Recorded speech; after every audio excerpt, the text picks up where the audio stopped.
Oke, Bung Ade silakan. Ya, terima kasih Bung Eman. Ini dari tadi kita bicara akhirnya melenceng ke pidana nih. Substansi yang ada sebenarnya kan tun. Jadi gini, saya akan menjelaskan ke Pak siapa? Lukas. Nggak usah. Terkait tunnya. Saya nggak perlu penjelasan Anda. Enggak. Saya mau menjelaskan ke Bapak tadi menjawab Pak Lukas betul, nggak usah dijelaskan, legal standingnya nggak ada dia. Terkait- Yang nggak punya legal standing jelasin apa? Nggak usah lah. Oke, silakan. Nggak apa. Anda beropini aja, nggak usah. Begini. Jelaskan ke saya aja nggak apa. Ya, Biar saya akan jelaskan ke Bung Aiman karena Bung Ya, Aiman oke. yang mengundang saya. Legal standingnya lebih jelas, ya kan? Nah, jadi kalau berbicara tun, ya kan, itu kan sengketa administrasi, surat keputusan, kemudian pihaknya itu jelas bahwa perorangan perseroan itu untuk penggugatnya. Terus tergugatnya itu adalah pemerintah, badan publik. Ya kan? Nah, terkait persoalan Bon Jovi ini kan administrasinya adalah administrasi publik. Ya toh? Nah, itu dulu yang kita pahami. Terus kalau berbicara tun, karena saya banyak perkara di tun. Kalau berbicara tun itu non eksekutorial sifatnya. Jadi tidak bisa ada sanksi pidana di situ. Jadi kita jangan ngawur untuk memberikan opini publik di luar. Ini ngawur ini. Kalau kamu tahu tun, pasal tahu yang ngawur. Saya jelaskan dulu kan, tunggu dulu saya Pasal ngomong dulu baru kau 51, bantah. 52, 53, 54. Kamu Itulah. nanti setelah saya ngomong baru kau ngomong. Ya, oke. Saya menghargai kau nggak menghargai kita juga. Mas Aiman, saya keberatan nih Saya lah. ada orang nggak punya legal standing marah-marahi orang yang punya legal standing ini Mana keberatan saya. ceritanya? Nggak, kita dengarkan. dengar dulu. Nanti bergantian. Dan nggak Oke. pernah baca ada itu. Udah pasal saya 51. nggak usah ngundang termul. Nanti saya berikan Ngundang kesempatan. termul tuh jadi ratingnya Iya. turun lagi rakyat bersuara. Gitu 2 minggu yang loh. lalu tuh bagus. Kau dengar Rakyat dulu, bersuara Roy tanpa Suryo. termul. Ini termul itu percuma aja deh. dengar Udah. dulu, Roy. Oke. Udah. Nanti Parah memang kalau termul tuh ya kayak nanti gini nih, dibalas, nanti kualitasnya. dijawab, Nanti dijawab atas dan argumentasinya. Silakan. Nanti saya berikan kesempatan. Nah, itu non eksekutorial. Biasanya di bidang administrasi itu kalau di tun itu tidak ada semacam Ya, boleh. jadi di tun itu dia tidak Ini ada untuk ada eksekusi. aturannya gimana sih? Kenapa Nanti tidak apa, nanti? dieksekusi? Kenapa non eksekutorial? Karena itu surat-surat saja, Bung Aiman. PTUN non eksekutorial. Ya. Jadi nggak bisa Walau- dilaksanakan maksudnya. Ya, Itu karena ngawur. tidak ada badan eksekusinya. Nggak ada jurusita dan Nggak ada seterusnya misalnya gitu lah ya. jurusitanya. Oke. Nggak ada jurusitanya Nggak apa. gitu loh. Nanti kita dengarkan. Oke, silakan. Ya kan itu dulu. Jadi yang pertama. buat apa ada PTUN? Ini kan logika sederhana. Yang digugurkan adalah surat. Jelas ini. Surat. Tidak berlaku, katakanlah. Oke.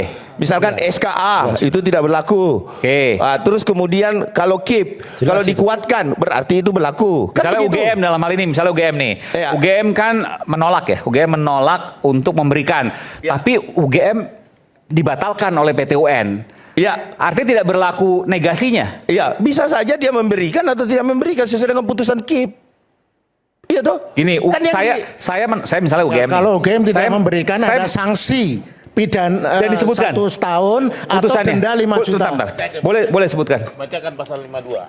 Saya ngelihat di sini tuh ingat saya ketika kasus Rasman dulu. Ini Badan ada aturannya. pasal Kalau ini memang 52. bener ada aturannya. Baca Mas. Baca. Ya, pasal 52 Undang-Undang Keterbukaan Informasi Publik. Pasal 52 ya. Itu undang-undang keterbukaan Badan informasi publik. Publik. Saya bicara tun.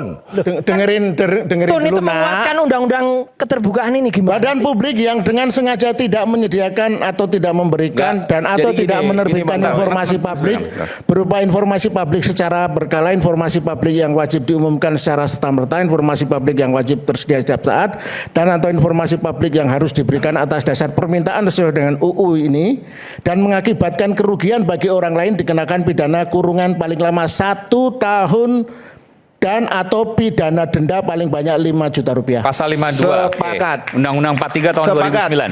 Itu undang-undang KIP. KIP. Oke. KIP kan? KIP. Saya bicara tun. Tata usaha negara. Saya bicara tun.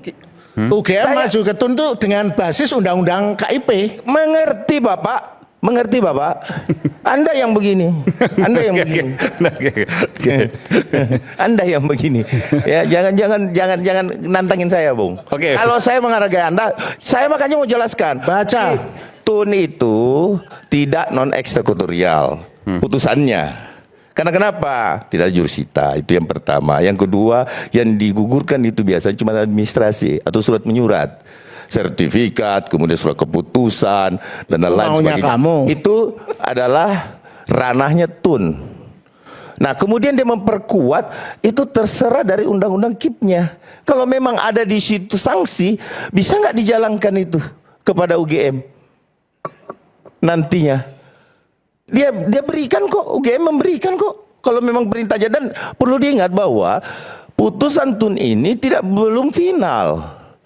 Belum ingkrah. Masih ada PT-nya. Iya, PT masih Tun. bisa, kan masih bisa kasasi dia. Oh, langsung kasasi ya? Iya dong. Ya, itu kan masih saya bisa. tadi udah jelaskan. Iya, Memang Iya, salah- makanya kita jangan buru-buru juga. Tapi ada ancaman terlalu di maju, undang-undang KIP. mengatakan Nanti bahwa kesana. ada eksekusi di dalam Oke. Tun, Oke, bisa sebentar. dihukum, kemudian pejabat UGM-nya akan dihukum. Itu tidak. Sebentar, Itu oke, menggunakan pasal apa?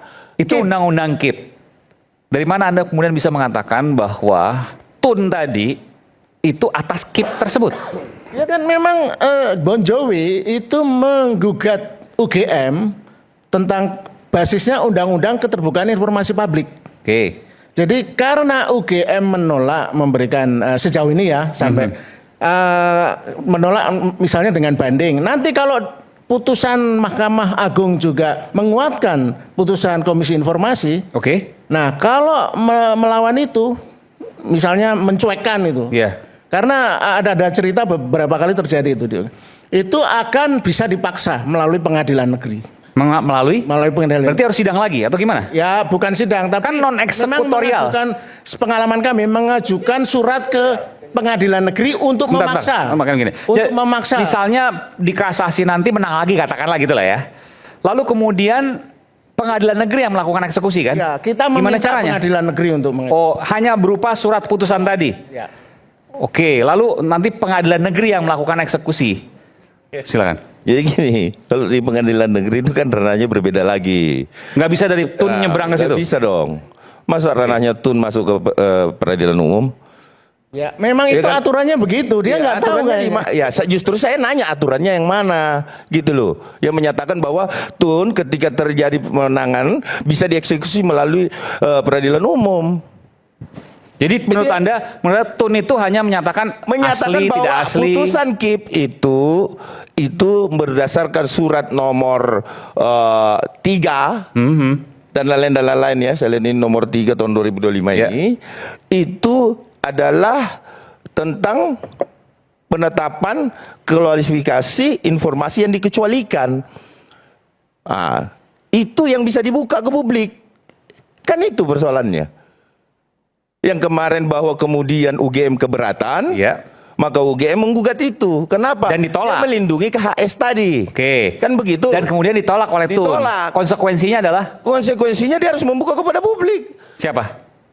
UGM dong. Apa aja?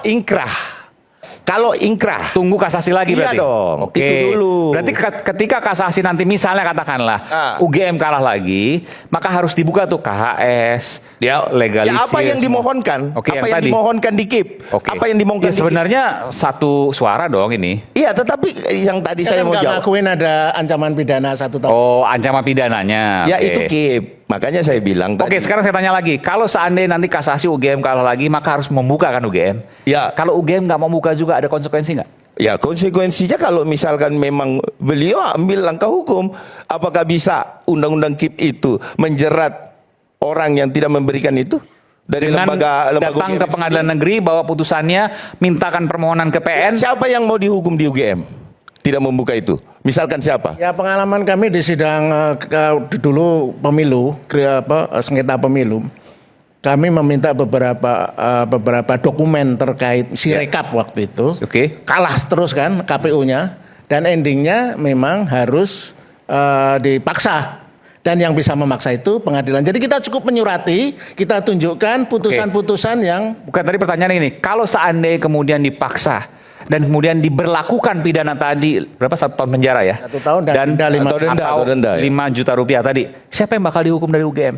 ya kemungkinan tentu yang bertanggung jawab ya, entah rektor atau kalau rektor mengelak, ke kepala PPID-nya, pejabat pengelola informasi dan dokumentasi minimal. Oke, nanti bisa dimohonkan gitu ya. Oke, silakan, Bung Bona ada mau ucap. Mau jawab itu, PPID.